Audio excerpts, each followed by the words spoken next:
It was a warm, quiet afternoon in the neighborhood, the kind of peaceful day where nothing unusual was supposed to happen. The sun was starting to lower a little, giving everything a soft golden glow. My wife, who had just finished running a few errands, drove into the community feeling tired but relaxed. She had picked up a few groceries, a package from the post office, and some things we needed around the house. It was a simple day, the kind of day when you expect everything to stay normal. She parked the car in our driveway, turned off the engine, and let out a small sigh. The kind that comes from finally being home. She gathered her bag, opened the car door, and stepped outside with that calm rhythm she always had after a long afternoon. To her, nothing felt out of place. She didn't notice anything strange. Not yet. But a few houses away, a white HOA security truck was sitting still, engine running. She didn't pay much attention to it at first. Security trucks drove around the neighborhood all the time, doing their regular patrols and checking in on things. It was nothing new. She picked up one of the grocery bags from the back seat and balanced it carefully on her hip. Then she heard the sound slow tires rolling on the pavement. She glanced up and noticed the security truck moving toward her. Not fast, not aggressive. Just a slow approach, almost too slow, as if the driver wasn't sure what he was looking at. She didn't think much of it. Maybe he was just passing by. Maybe it was just another routine check, but the truck didn't keep going. Instead, it came to a stop at the end of our driveway. She stood there for a moment, a little confused. It wasn't normal for security to stop at someone's house unless something specific was going on. Even then, they usually stayed in the car or waved politely. But the engine kept running, and the guard inside didn't roll down his window or greet her. He just sat there. She tried not to judge too quickly. Maybe he needed directions. Maybe he had the wrong address. Maybe it was nothing. Still, she felt something tighten inside her chest. Not fear exactly, but awareness. The kind of instinct people feel when something just doesn't match the usual pattern. She placed the grocery bag down and gently closed the car door. The guard stepped out of the truck. He was a middle-aged man with a stiff posture, like someone trying a little too hard to look official. His uniform shirt was slightly wrinkled, and his radio hung crookedly from his belt. But there was a look in his eyes that was harder to read: alert, serious, almost suspicious. He walked toward her, not fast, but not relaxed either. Each step felt too deliberate. "Is everything okay?" she asked politely. The guard didn't answer right away.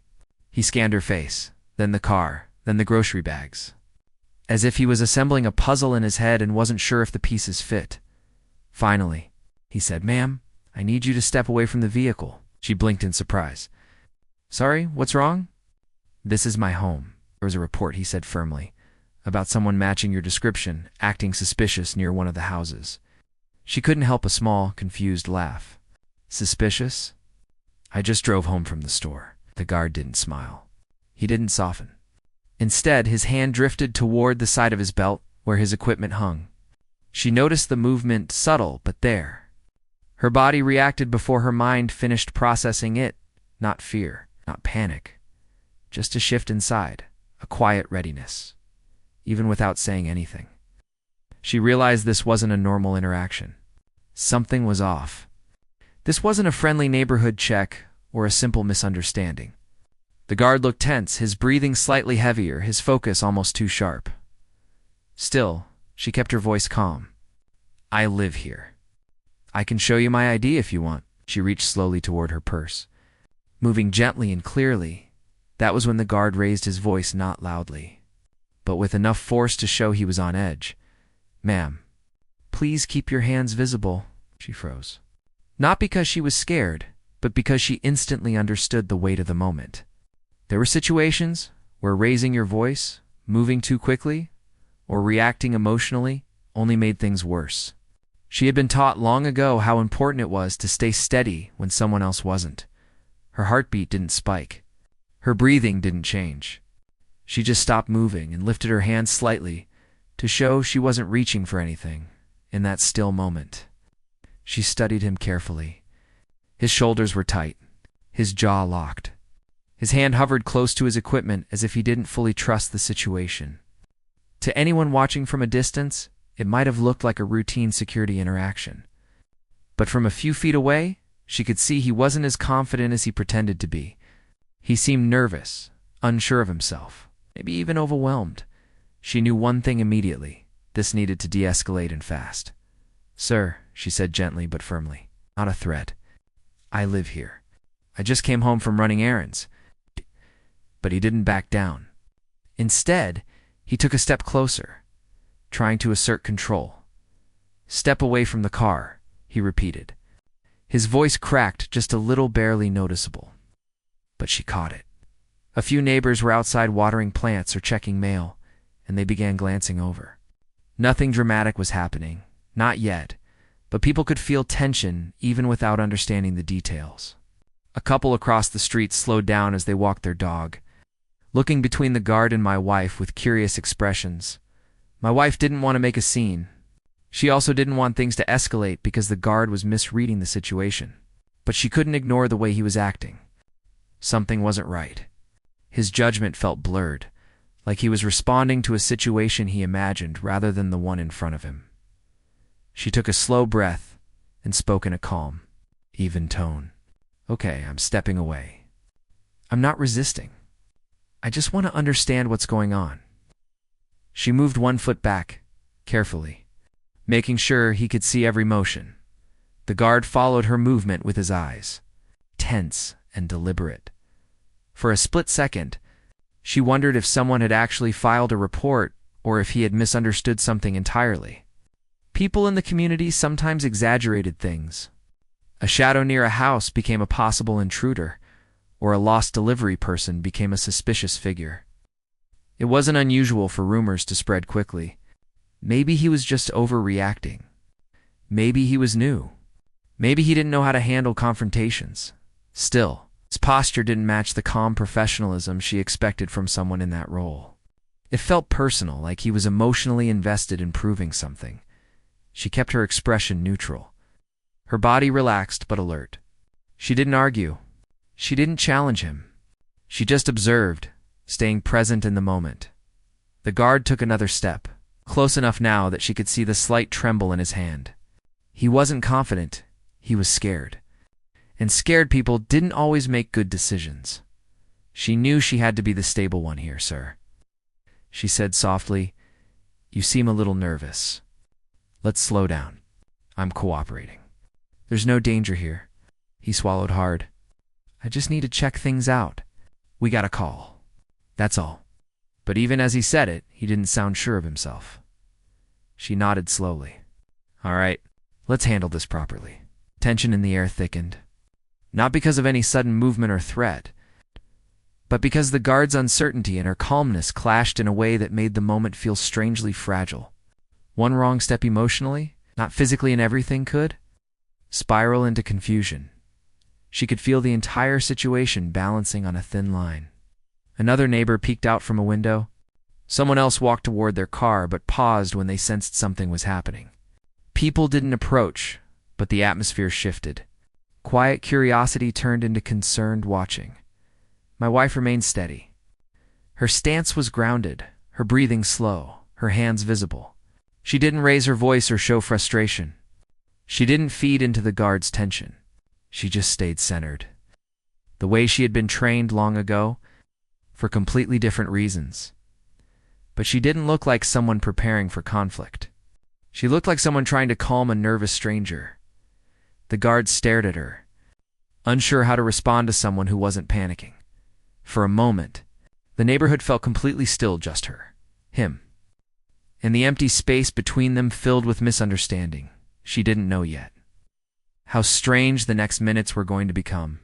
She didn't know how fast things would escalate, or how much control she would end up needing to take. Right now, all she knew was that something was very wrong, and she had to stay calm, and so she stood there. Hands still visible, voice gentle, posture firm, waiting for the situation to reveal what it really was. The moment hung in the air like it was waiting for something to happen. My wife stood still beside the car, hands visible, just like the guard asked, even though none of this made sense. She wasn't doing anything wrong, She wasn't acting strange, and she wasn't giving him any reason to be nervous. But somehow, the guard acted like he was dealing with a dangerous situation instead of a woman trying to bring groceries. Inside her own home, the guard took a tiny step closer. Not enough to look aggressive, but enough that she could feel the tension coming off him. His eyes wouldn't settle. They kept jumping between her face, her hands, the car, and the house. It was like he was searching for something to justify everything he was feeling. "Sir," she said gently, "I'm not trying to make things difficult. I live here. I just want to know what this is all about." He didn't answer right away. His jaw tightened. The wind brushed through the neighborhood, making a soft rustling sound through the trees. A dog barked somewhere down the street, breaking the silence for only a second before everything went quiet again. "Finally," he said, "we got a call about someone trying to look into windows on this street. The description matched what you're wearing." She looked down at herself, plain shirt, comfortable jeans, nothing unusual. She almost smiled from how strange it sounded. "You think I was looking into windows? I just came from the store. I have the receipt, if that helps." Shook his head. "That's what I need to figure out." His voice was firm, but his expression didn't match it. He looked more uncertain than serious. Almost like he wasn't fully convinced of what he was saying, but he wanted to sound in control. She kept her voice soft. "All right. How can I help you figure it out?" That question seemed to stop him. Maybe it wasn't what he expected. Most people would have been offended or frustrated by now. But she stayed patient. She wasn't scared, but she also wasn't trying to challenge him. She was simply trying to guide him back into a calmer state. He hesitated, then said, "I need to ask you a few things. Just standard questions." "Okay," she replied calmly. But as he started talking, she could tell he wasn't following any official script. His questions were scattered and didn't connect well. "Where were you before you came here?" he asked. "The grocery store? Before that? The post office? Before that? At home?" His eyes flicked upward. "Doing what at home?" She blinked slowly. "Just normal things. Laundry, cleaning. Why does that matter?" He didn't have an answer to that. Her calmness wasn't just helping the situation. It was making him more aware of how confused he sounded. A neighbor from across the street stepped onto their porch, pretending to check a plant near the railing, but clearly trying to understand what was happening. Another neighbor, walking back from the mailbox, slowed down and glanced over. It wasn't a scene, but it was turning into something people couldn't ignore. The guard noticed the attention and straightened, up like he needed to look more official. "Ma'am, I'm trying to do my job," he said. "And I respect that," she replied. "But I want to make sure you're seeing the situation clearly. I live here. I'm not causing any trouble. I'm cooperating fully."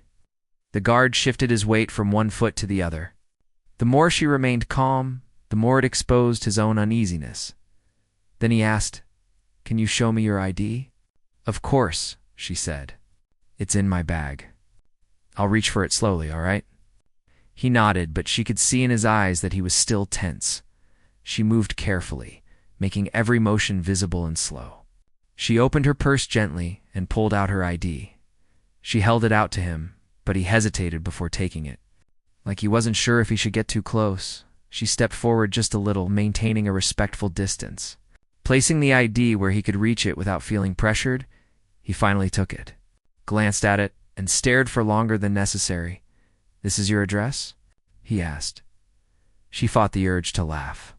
"Yes, that's why I'm parked in my own driveway." He didn't smile. He looked down at the ID again, as if double-checking something that wasn't there. The wind picked up again, blowing a loose piece of paper across the driveway. It slid between them, lifting a bit before settling near the curb. The guard gave the ID back. "Okay? Okay? That matches." She nodded. "Good. Now can you tell me exactly what the report said?" He looked away. "I don't have the full details. Just what came through the radio." "Did they say the person was wearing exactly this?" she asked. He hesitated. Something like it," she repeated softly. "Or exactly like it." He didn't answer, She didn't push. She just let her question sit there. Silence stretched again. It wasn't heavy, but it was uncomfortable mostly for him. A neighbor from down the street, holding a small bag of trash, paused halfway to the bin. She looked over with her eyebrows slightly raised, trying to figure out if she should step closer or stay out of it. My wife noticed all of it, but didn't let it distract her. She stayed focused on keeping things calm. "Sir," she said after a moment, "let's take a step back and think this through slowly. I'm here, at my house. I'm not hiding.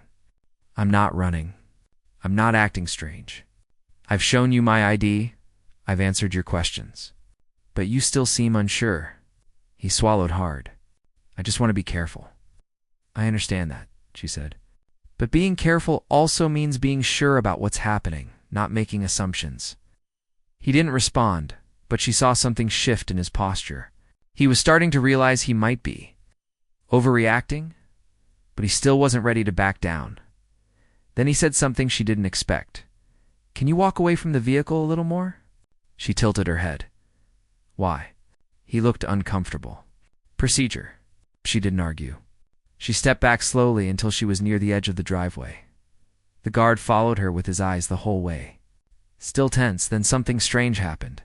He lifted his hand toward his equipment again, in a threatening way, but in a way that showed he was still nervous, still on alert, still thinking something was wrong, even though all the evidence said otherwise.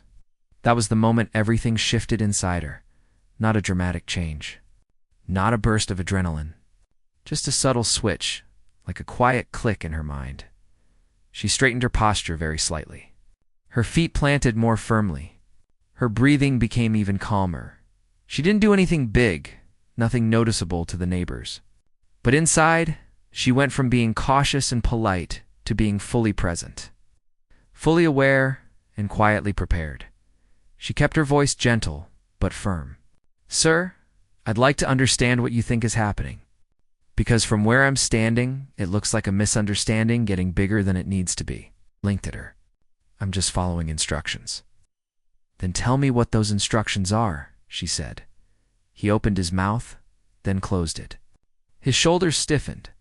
He looked around as if hoping something in the environment would give him an answer. She could tell he was out of his depth. He probably didn't expect the job to put him in a situation where he needed to make quick decisions. Maybe he relied too much on routine. Maybe he wasn't trained well enough. Or maybe he wasn't used to dealing with calm people who asked clear questions.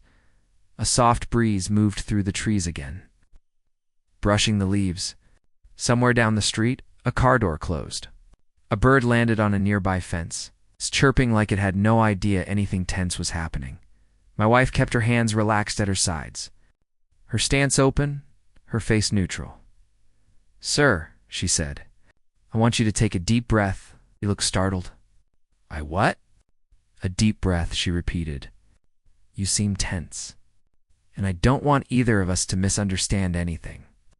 He stared at her in disbelief, like no one had ever said that to him before, but he did take a breath. Not a deep one, not a steady one, but a breath. Enough to loosen his shoulders just a little. She nodded gently. "See? Everything is okay." He didn't answer, but the air around them warmed just slightly. A tiny crack in the tension, she continued, "I'm fully cooperating, but I need you to be confident in what you're doing. If there's a real report, then let's go over it together. If there's a misunderstanding, then let's clear it up." He hesitated. "I'm not sure." "Then let's figure it out," she said, in the same calm tone. The guard looked around the neighborhood again. People were still watching, trying to pretend they weren't. He seemed to realize the situation was becoming more public than he wanted. He stepped back half a pace. Not a retreat, but a sign that he was loosening his stance. For the first time, his voice sounded a little less rigid. "I just want to make sure I'm doing the right thing." "I respect that," she replied. "Let's do the right thing together." He stared at her like the idea hadn't occurred to him. For a long moment, the two of them just stood there, him unsure, her steady. Then she saw it again, his hand drifting instinctively toward his equipment. Not in an aggressive way, but in a nervous, Habitual motion, that was when she knew she needed to take a different kind of control. Not forceful. Not confrontational, just confident. The shift inside her wasn't dramatic. It was quiet, precise. Same kind of change a person makes when they decide to guide a stressful moment instead of reacting to it. She lifted her chin slightly and spoke with a firmness she hadn't used before. "Sir, look at me for a moment." He did. "There is no threat here," she said slowly. "No one is in danger. You're reading this situation wrong, and I'm helping you see it clearly." He swallowed. His breathing slowed just a little, for the first time since the interaction began. He didn't look uncertain. He looked like he was listening. And that was when the balance began to shift. Not in a dramatic or sudden way. Not in a way the neighbors could see, but in a way that would change everything about how the next moments played out. Because she wasn't just calming him anymore. She was guiding the entire situation quietly, steadily, and completely in control. The air around them felt different now. Not louder or more dramatic, but heavier in a quiet way. My wife could tell the guard was still on edge, even though she had done everything she could to reassure him. His breathing wasn't steady. His shoulders rose and fell too quickly. He looked like someone caught between what he was trained to do and what he actually knew about this moment. But she wasn't shaken. Not even a little. She stood with the calmness of someone who knew how to guide a stressful situation without letting it explode into something unnecessary. That didn't come from attitude or confidence in the usual sense. It came from something deeper, something she rarely shared with people, something she didn't brag about or even bring up in conversation. Experience real, grounded, practical experience with tense situations that required a cool head and a steady voice. She didn't want the guard to feel embarrassed or threatened. She didn't want him to feel like she was challenging his authority. She only wanted him to see the truth, that nothing about this moment was dangerous. But he wasn't used to someone being calm under pressure. Most people, when confronted with suspicion or confusion, reacted emotionally. They defended themselves. They got offended. They raised their voices. And he probably expected her to do the same. Instead, she looked at him with steady eyes, soft voice, and open posture. "Sir," she said quietly, "I want you to take another slow breath. This situation doesn't need to be harder than it already is." He blinked, surprised by her tone. Not annoyed, surprised. I'm just trying to do what I'm supposed to do," he said. His voice cracked slightly, like someone carrying pressure they weren't trained to handle. "I understand," she replied, "but you're unsure. And when someone is unsure, that's when mistakes happen." He looked away, his jaw tight. She continued, "No one here is upset with you. I'm not upset with you. The neighbors aren't upset with you. But you need to trust what's in front of you." He didn't speak. "You're looking at a resident who came home from errands, not someone causing trouble. Still nothing. That's the reality. Let yourself see it." The guard swallowed and finally looked back at her. For the first time, she could see a tiny shift, something loosening in his posture. His shoulders dropped half an inch. The tension in his face softened just slightly. His breathing, though still uneven, wasn't as shallow. Her calmness was doing more than easing the moment Tit was taking the lead. He didn't realize it, but she did. She stepped just a bit closer, not enough to invade his space, but enough to show she wasn't intimidated.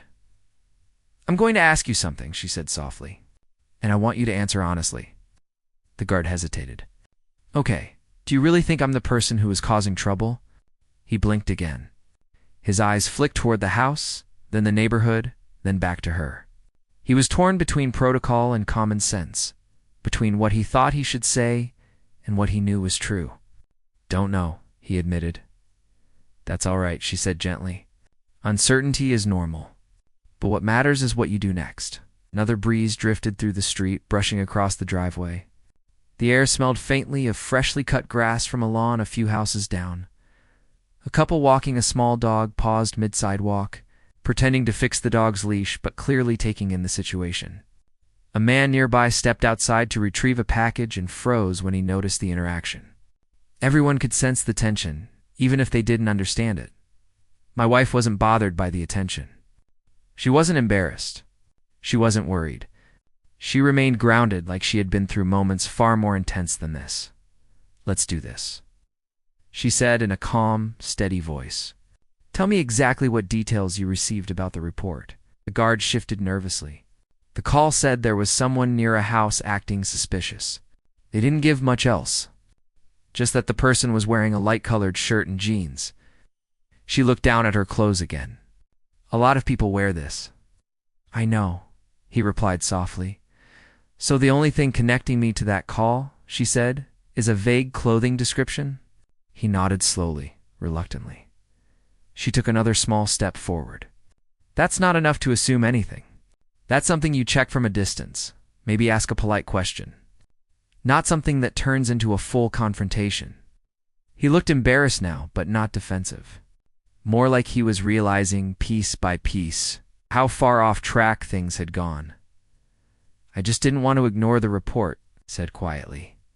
"And you didn't ignore it," she answered. "You came, you checked, and that's fine. But now that you have all the facts, you need to reset." He breathed out slowly, almost like a sigh. "Reset." He repeated. "Yes," she said. "Reset the moment. Let go of the assumptions. Focus on what's real. That's how you handle things safely." She didn't raise her voice. She didn't sound harsh. It was the kind of tone someone uses when they're guiding a nervous beginner through something delicate. The guard looked down for a second, like he was thinking deeply for the first time since he stepped out of his truck. "I might have read this wrong," he finally said. She nodded softly. "It happens. What matters is how you correct it." He shifted again, his stance no longer stiff. The tension in his shoulders slowly melted, placed with something more human vulnerability. "Thank you for being patient," he said. "Most people would have gotten angry." She smiled gently. Anger doesn't help anyone think clearly. For a brief moment, the situation almost felt normal again. The guard's breathing was steady now. His voice was calmer. She could see clarity returning to his eyes, wiping away the fog of suspicion that had clouded them. But just when she thought things were settling, something unexpected happened. A voice called from across the street. "Is everything all right over there?" It was a neighbor holding a phone in their hand, already recording just in case. They weren't aggressive or confrontational. As concerned, the guard stiffened again, feeling the pressure of being watched. He looked nervous, not because of my wife now, but because he realized how the situation might look from the outside. My wife noticed the shift instantly. She turned toward the neighbor and gave a small, reassuring wave. "It's all right. We're just clearing up a misunderstanding." The neighbor nodded, still recording but backing up a step. The guard seemed conflicted, unsure whether the recording made the situation better or worse. He opened his mouth like he wanted to say something, then closed it. His thoughts were written all over his face. My wife stepped in before he spiraled again. "Listen," she said gently, turning back to him. "You're under pressure now because people are watching. But that doesn't mean you handled everything wrong. It just means you need to stay calm. Don't worry about them. Focus on finishing this conversation the right way." Looked at her with a kind of stunned appreciation, like he had never met someone who treated him like this during a tense moment. "I'm really sorry," he said, voice low. "I didn't mean for this to get so complicated." "I know," she answered, "and you're fixing it now." Another long silence settled over the driveway, but this time it wasn't uncomfortable. It was reflective, grounding then. In a soft but steady voice, she said, "Here's what we're going to do. You're going to take a breath, collect your thoughts, and then we'll walk through exactly what needs to happen next." He nodded slowly. "All right." He took a breath. A real one this time. Deep, steady, intentional. "Good," she said. "Now let's finish this properly." Guard straightened up, not stiffly, but with clarity. "I think I owe you an apology." "You don't owe me anything," she replied, "except honesty." He hesitated, then said, "I shouldn't have approached you like that. I should have taken more time to understand the situation before making assumptions." "Thank you." That means something. The guard's voice was quieter now, calmer. If you're okay with it, I'd like to double-check the report details with my team and make sure there wasn't a misunderstanding. That's exactly what you should do, she said. He finally looked at peace. Not completely, but enough to show he had regained control of himself. And it happened because she guided him there slowly. Steadily, almost effortlessly. The neighbors watching began to relax. A few turned away and continued their evening routines. The small dog on the sidewalk barked once and tugged on its leash, wanting to move on. My wife gave the guard a reassuring smile. You're doing fine now. Just handle the rest with clarity, he nodded. Thank you. Really? She didn't say anything else? She didn't need to, because the tension that had held the entire street still only minutes ago was now dissolving. Not because someone forced it to, but because she built a bridge back to calm. And although the situation wasn't over yet, one thing had become clear. She wasn't just reacting anymore. She was leading. Not with force, not with attitude, but with a kind of steady, grounded presence that changes the entire direction of a moment. A presence. That would soon become impossible for the guard or anyone else watching to forget. The neighborhood had settled into a strange kind of quiet. The kind that comes when people are watching from windows and porches, but pretending not to. My wife stood calmly in the driveway while the guard stepped back toward his truck to check his radio. He seemed unsure, like someone trying to find the right words before calling a supervisor. But even with the tension easing, something about the moment felt unfinished. My wife could sense it. The whole situation had gone too far to just fade away like a passing misunderstanding. Too many eyes were watching. Too many people had seen the guard lose control. And the guard himself still looked rattled, even if he was trying to appear calm as he reached into his truck. My wife stayed exactly where she was, steady, patient, but focused.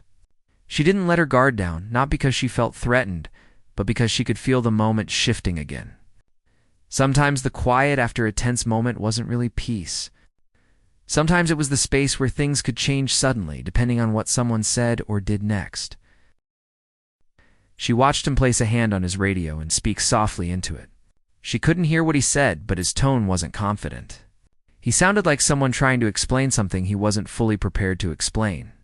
A neighbor from down the street walked closer. Someone who lived a few houses away and always waved politely during morning walks. The neighbor stopped on the sidewalk. Not too close, but close enough to be part of the moment now. Everything all right? The neighbor asked quietly. My wife gave a small, calm smile. We're sorting it out. The neighbor nodded but didn't leave. People sensed when something wasn't fully settled. This moment had that feeling. A few houses down, garage door opened, and someone stepped outside to grab something, but their eyes lingered on the scene. A car slowed as it passed by. The air was thick with unspoken concern. My wife took a soft breath and stayed centered. She wasn't afraid. She wasn't angry. She was simply aware of the guard, aware of the neighbors, aware of how quickly small misunderstandings could turn into bigger stories. After finishing his radio call, the guard shut the door to his truck and walked back toward her. His expression was different, now tired, heavy, almost ashamed. I talked to the team, he said. They said the report was unclear. The description wasn't specific.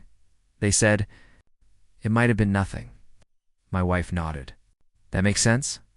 Mistakes happen. He rubbed the back of his neck. I shouldn't have reacted the way I did. I think I just got nervous. She kept her tone gentle. It's all right to get nervous. It's not all right to let nerves take over. He lowered his eyes. I know. The neighbor on the sidewalk took a few small steps forward. Do you need us to call anyone? They asked my wife quietly. I'm okay, she said. Thank you. She meant it sincerely. The guard looked between them uneasy. I didn't want this to turn into a scene. But it did, my wife said softly. And that means it needs to be handled correctly. He nodded slowly, like he understood but wasn't sure how to fix it. Another voice came from across the street. Someone older. Someone with a steady presence. She's been nothing but calm. I've been watching. You should have handled this better from the start, wasn't said with anger. Just disappointment. The guard winced, not because the neighbor was wrong, but because the truth was settling into him more deeply. "Let's take this one step at a time," my wife said, guiding the moment again. "First, we make sure everyone understands the situation. Then we make sure it doesn't happen again." The guard looked grateful for her voice, as if her calmness was the only thing keeping him from unraveling. "I want to fix this," he said. "Tell me what you need me to do." She didn't rush her answer. She took a second to think, to observe how the neighbors were watching, how the guard was trembling slightly, and how the entire atmosphere rested on how she responded. "Start by being honest with your supervisor," she said. "Tell them exactly what happened and what you misread. It's better they hear it from you than from someone else." He nodded. "I'll do that." "Second," she continued, "talk to your team about how to approach situations like this. Not every call needs to be handled with suspicion. Sometimes a simple conversation is enough." He swallowed hard. "You're right." And third, she said, "Understand that people here want to feel safe. Today this situation made some of them uneasy, so take responsibility for that." He nodded again. His voice was almost a whisper. "I'm sorry." She gave him a small, sincere nod. "Thank you for saying that." Another neighbor, holding a bicycle by the handlebars, called out softly, "Are you okay?" "I'm fine," my wife replied. "Just clearing things up." The neighbor nodded and wheeled the bicycle away, but kept glancing back. The guard took a slow breath. "If you want me to file an official report about the misunderstanding, I can. Or if you want to talk to my supervisor yourself, I can arrange that too." My wife thought about it for a moment. She wasn't someone who overreacted. She didn't need revenge or attention. But she did believe in fairness and accountability. "I think it would be best if we documented it," she said gently. "Not because I'm angry, but because misunderstandings like this shouldn't happen again." "Understand," he said. "I'll file a report as soon as I get back." A couple from 2 houses down walked closer, both of them looking concerned. "We saw part of it," they said softly. "Do you need witnesses?" "We don't mind giving statements." "Thank you," my wife said. "I might ask you later if needed." The guard's face flushed with embarrassment as he realized just how many people had seen everything. But my wife didn't let the moment turn against him. "Everyone," she said, turning to the neighbors, "thank you for checking in. We're okay now. Just a misunderstanding." Her tone was warm, steady, assuring not just the neighbors but the guard as well. People slowly dispersed. Not because they weren't interested anymore, but because they trusted her voice. They trusted that she had the situation under control. The guard looked around, noticing how the crowd faded because of her calm presence. "You really know how to handle situations," he said quietly. She smiled a little. "I've had experience with things like this." He didn't ask what kind of experience. Something in her posture told him not to. Not in a mysterious or intimidating way, just respectfully. "What happens now?" he asked.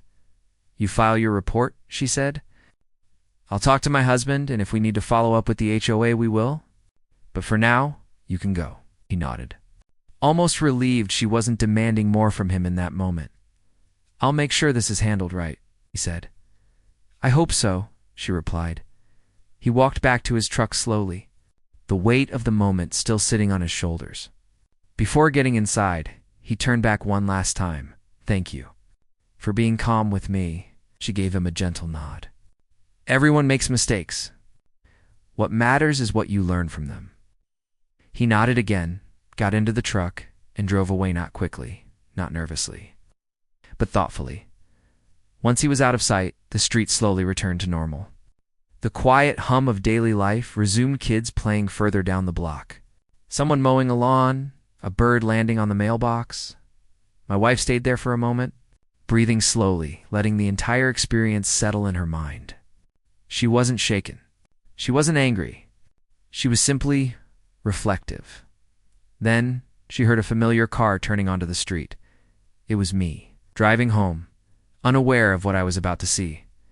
As I pulled up, I noticed the neighbors looking in her direction. Some waved at me. Some nodded as if acknowledging something serious had just happened.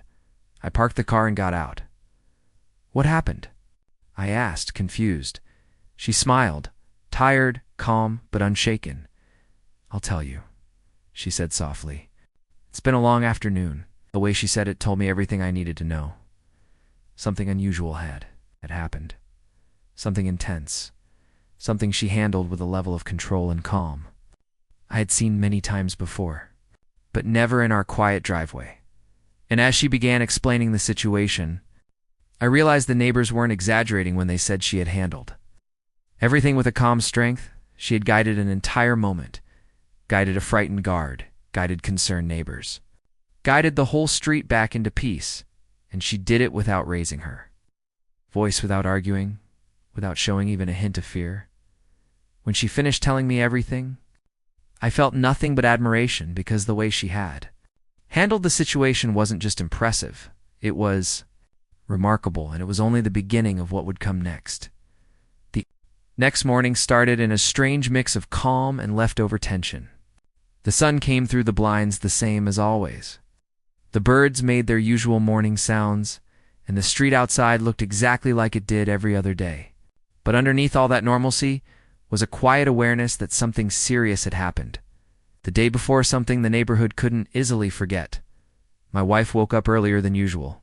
Not because she was stressed, but because her mind was clear and alert. The same way it always became after handling a situation that carried more weight than people realized. I could tell she was already thinking about what needed to happen next. I joined her in the kitchen where she was making a cup of tea. She moved calmly, quietly, like her body was in a peaceful rhythm even though her thoughts were still sharp. "How are you feeling?" I asked. She gave me a soft smile. "I'm all right. Just thinking through everything." "I'm still trying to wrap my head around it," I admitted. Seeing the neighbors gathered, seeing that guard's face when I arrived, I didn't expect any of that. She nodded. "It got out of control for him, but at least it ended calmly." I leaned on the counter and watched her for a moment. "You were incredible. Everyone told me how steady you were."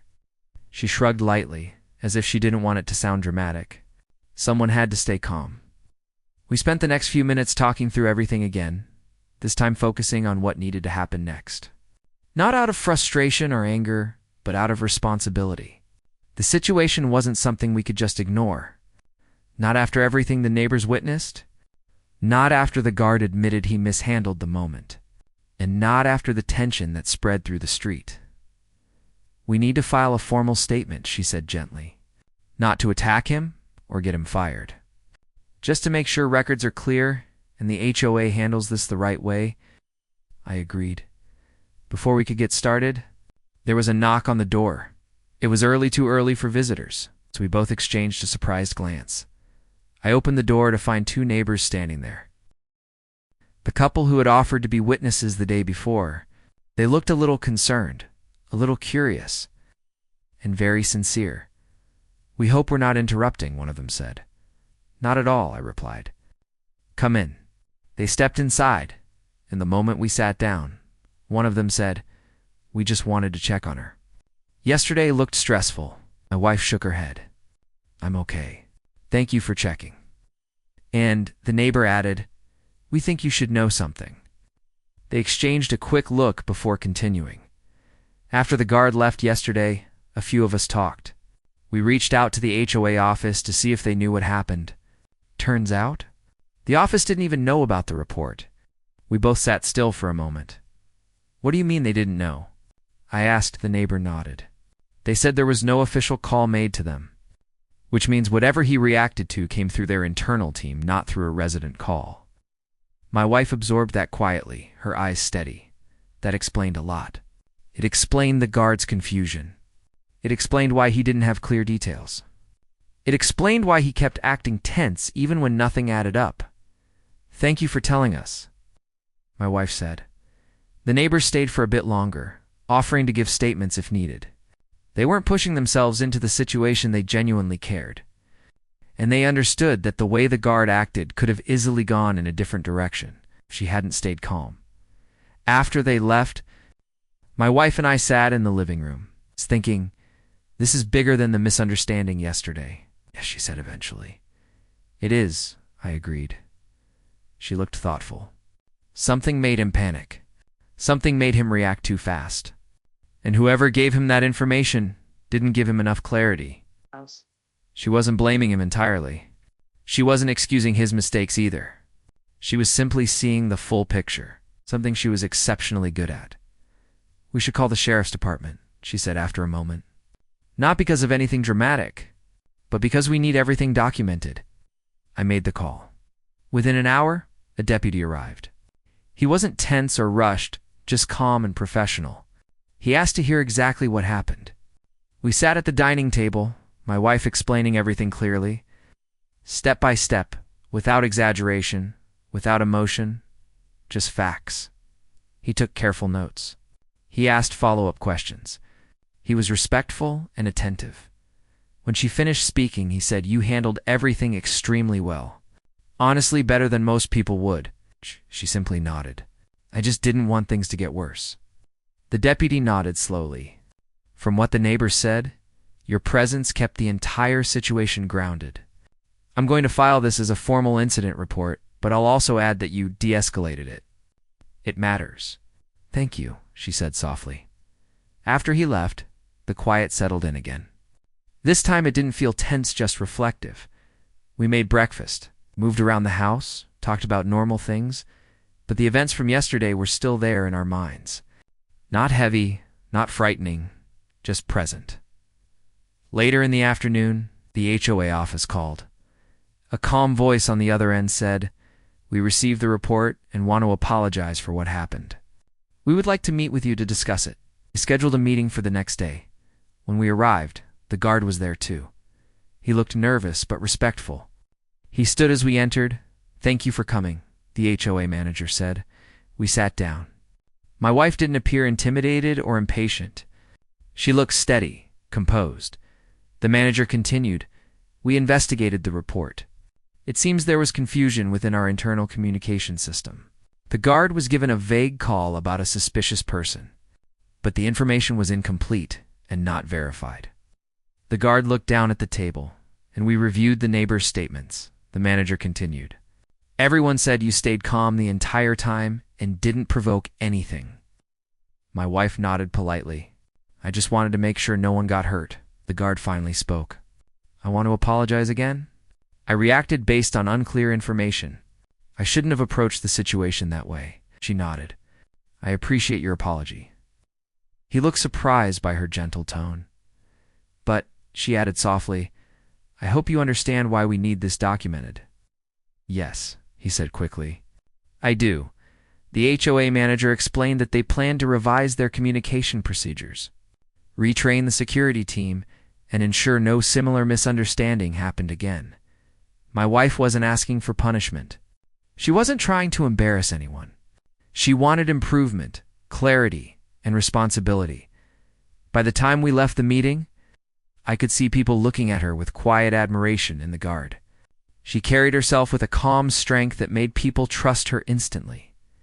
When we got back home, neighbors came outside to greet us. A few asked if everything went well. Others thanked her for how she handled the situation. One neighbor said softly, "You really saved that moment yesterday. It could have gone a lot worse if it had been someone else."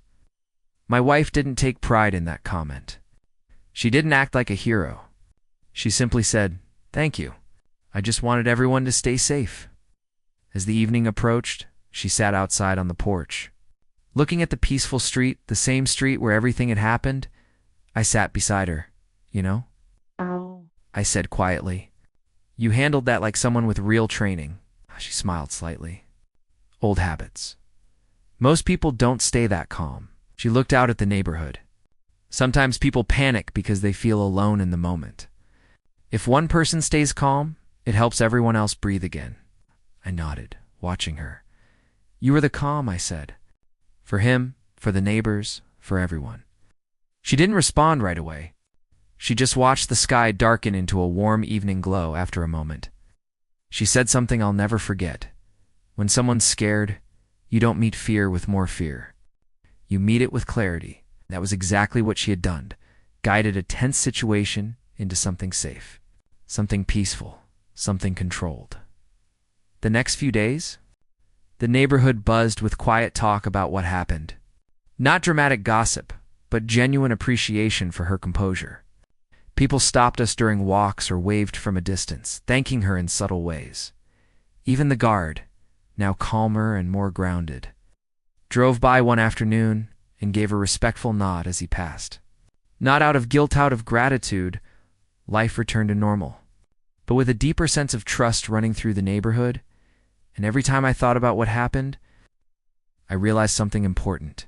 She hadn't just handled a misunderstanding. She had led an entire moment with quiet strength, a kind of strength that didn't need shouting, a kind of strength that didn't need force, kind of strength that made people feel safe just by being near it. And in the end, that strength became the story everyone remembered, not the confusion, not the tension, not the misunderstanding, but the calm voice that held everything together.